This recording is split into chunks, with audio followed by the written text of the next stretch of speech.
Buckle up, folks, because what I'm about to tell you might just blow your mind. I'm Jetset Jeremy. Travel's my job, immigration's my side hustle, and I'm here to help you survive both. Today we're diving into something that's happening right under our noses across Europe. Countries that have historically welcomed immigrants with open arms are suddenly slamming the brakes so hard you can practically hear the screeching tires from space.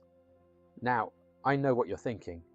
Jeremy, surely this is just another political cycle, right? Wrong. What's happening across Europe right now is unprecedented, and frankly, it's making Brexit look like a gentle disagreement over tea and biscuits. Let me paint you a picture that'll make your head spin. Ireland, a country whose entire modern identity was built on people leaving, not arriving, has just become one of the toughest places in Europe to seek asylum. We're talking about a nation that lost more people to emigration than almost any other country in history. And now, they're fast-tracking deportations like they're trying to break some sort of world record. But here's where it gets properly mental. This isn't just about Ireland. Across the continent, from Germany to Italy, from France to the Netherlands, governments are scrambling to tighten immigration controls faster than I can say full English breakfast. And the speed of this transformation is absolutely staggering. Let me give you some numbers that'll make your calculator weep. In Ireland alone, asylum applications went from a manageable 2,659 in 2021 to nearly 18,600 in 2024. That's not a gradual increase. That's a rocket ship to the moon. And Ireland isn't unique here. Similar patterns are emerging across multiple European nations simultaneously. This is not Jeremy getting all political, but an exploration of how immigration trends impact travelers, expats, and digital nomads. Now, before we go any further, smash that like button and hit subscribe, because what I'm about to reveal gets even more shocking. The story I'm telling you isn't just about numbers on a spreadsheet. It's about a fundamental shift in how Europe sees itself and its place in the world. Before we go on, another travel gripe I have is roaming charges. In this economy as well, I use Overhaul eSIMs, so I don't arrive in a new country and instantly get billed like I downloaded the entire internet. Let's start with the most dramatic example, because frankly, it reads like something out of a political thriller. Ireland went from housing about 7,000 asylum seekers in 2021 to over 32,000 in late 2023. Imagine trying to find accommodation for that many people in a country already facing one of the worst housing crises in Europe. It's like trying to squeeze an entire football stadium's worth of people into a phone booth. The government was literally booking every available hotel, converting office buildings, and cutting emergency deals just to prevent people from sleeping rough on the streets. Small Irish towns with populations of just a few thousand suddenly found themselves dealing with hundreds of asylum seekers arriving overnight. Roscrea, a quiet town with 5,500 residents, had to accommodate 500 asylum seekers in their only hotel. That's nearly 10% of the entire population appearing literally overnight. But here's what makes this story truly fascinating from a geopolitical perspective. The route many asylum seekers were taking into Ireland involved crossing from Northern Ireland. Remember the Good Friday Agreement? That invisible border that was so crucial to peace?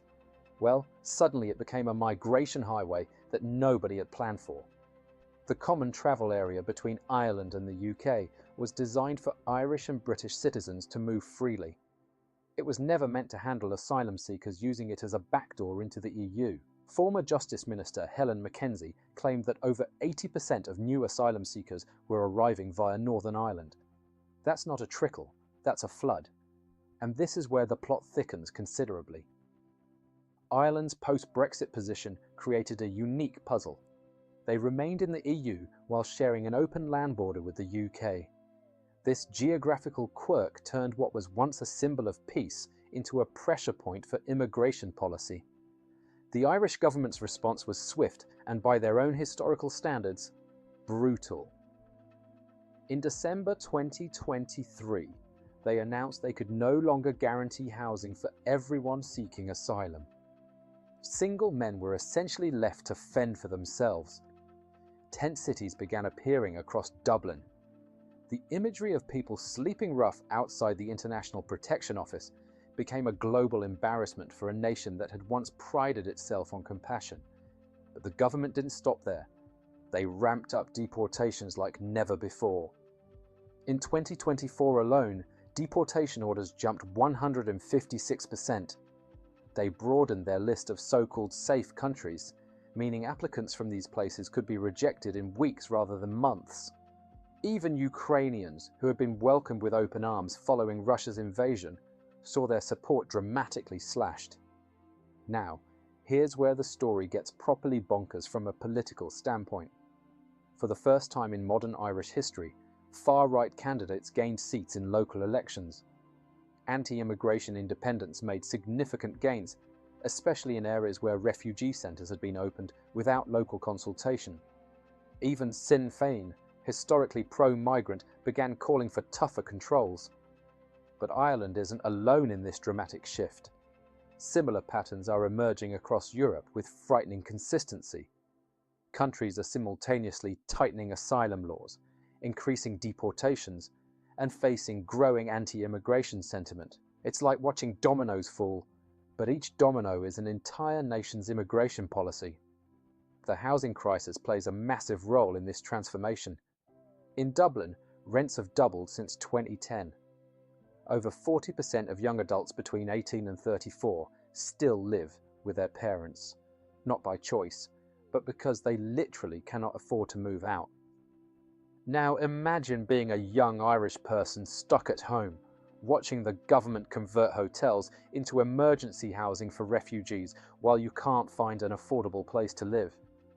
Even the most compassionate person would find that politically explosive. The numbers are absolutely staggering when you really dig into them. By 2023, it was costing the Irish government €84 per asylum seeker per day. That's over €30,000 per person per year. Multiply that by tens of thousands, and you're talking about hundreds of millions of euros. Critics argue this money should have been used to fix the housing crisis for citizens, creating a perfect storm of resentment. But here's the fascinating psychological aspect of this entire situation. Ireland's asylum system simply wasn't built for this scale. Decisions that should have taken months dragged on for years. Some people waited over 5 years just to find out if they could stay. That kind of uncertainty creates frustration on all sides and erodes trust in the entire system. Then came a turning point, a deeply tragic event that changed the national mood overnight. In November 2023, there was a stabbing outside a Dublin school that injured several children and their teacher. Within hours, rumours circulated online claiming the attacker was an immigrant. Far-right groups, many linked to international extremist networks, seized the moment. What began as a protest turned into chaos. Riots, burning buses, looted shops, and hotels housing migrants were deliberately targeted. Social media had become a breeding ground for conspiracy theories about asylum seekers. Phrases like "Ireland is full" and "Irish first" weren't fringe anymore. They were trending. Public opinion polls showed that 75% of people believed Ireland had taken too many refugees. That number stunned political analysts who had assumed Ireland's own history of emigration would naturally lead to compassion for migrants. The political implications are enormous. One poll showed that 28% of voters would consider backing a party with strong anti-immigration views. That's double the figure from just 3 years earlier. In a country where anti-immigration rhetoric used to be absolutely fringe, this represents a seismic political shift. By the way, I'm not here to debate politics. I'm here to help you understand what's changing and how it might affect your travel plans or immigration choices. What makes this even more remarkable is that Ireland desperately needs immigrants from an economic perspective. From hospitals and tech firms to farms and construction sites, foreign workers keep the economy running. They pay taxes, fill critical skill gaps, and often use fewer public services than locals. But the rising cost of housing asylum seekers, combined with a brutal housing crisis, has made the politics nearly impossible to navigate. This creates a fascinating paradox. Ireland finds itself trapped between the economic necessity of immigration and growing public backlash against it. It's like being stuck between a rock and a hard place, except both the rock and the hard place are on fire. Even high-profile celebrities like Conor McGregor have waded into the debate, fueling national conversations with their strong opinions on immigration. The transformation extends to the physical border itself. Immigration checks have returned to the Northern Ireland border, something that would have been unthinkable just a few years ago, given the sensitivity of the peace process. Irish police now patrol rural roads, coordinate with bus drivers, and check identification documents. The open, seamless border that was so symbolic of peace and cooperation has started to feel considerably less open. Similar stories are playing out across Europe with remarkable consistency. The speed and scale of these changes suggests this isn't just about local politics or specific national circumstances. We're witnessing a continent-wide reassessment of immigration policy driven by a perfect storm of housing crises, economic pressures, and changing public opinion. What's particularly striking is how quickly political consensus can shift. Countries that had maintained relatively liberal immigration policies for decades are implementing harsh restrictions almost overnight. The political center of gravity on immigration has moved so dramatically that policies considered extreme just a few years ago are now mainstream political positions. The implications extend far beyond immigration policy itself. These changes are reshaping European politics, challenging the European Union's fundamental principles of free movement, and forcing a reconsideration of what European values actually mean in practice when faced with large-scale migration pressures. Let's take a breath and talk about one of the most expensive mistakes travelers still make to rely on their mobile carrier overseas. International roaming can turn a simple Google Maps check into a $15 expense. That's why I use Overhaul. It gives me instant, affordable mobile data in over 200 countries through a simple eSIM I can install before I even land. No need to hunt for dodgy SIM kiosks, no wasted hours figuring out foreign networks. It's plug and play, and most importantly, it works, from Bali to Berlin. Plus, with Overhaul, I only pay for the data I need, which lets me keep my travel budget where it belongs. Food, experiences, and not surprise charges. Use my link below to save money and keep connected like a traveler who knows what they're doing. Back to it. Looking ahead, this transformation shows no signs of slowing down. If anything, the trends suggest we're still in the early stages of a much larger political realignment across Europe. The question isn't whether more countries will tighten their immigration policies, but how quickly and how dramatically they'll do so. What we're witnessing represents one of the most significant shifts in European politics since the end of the Cold War.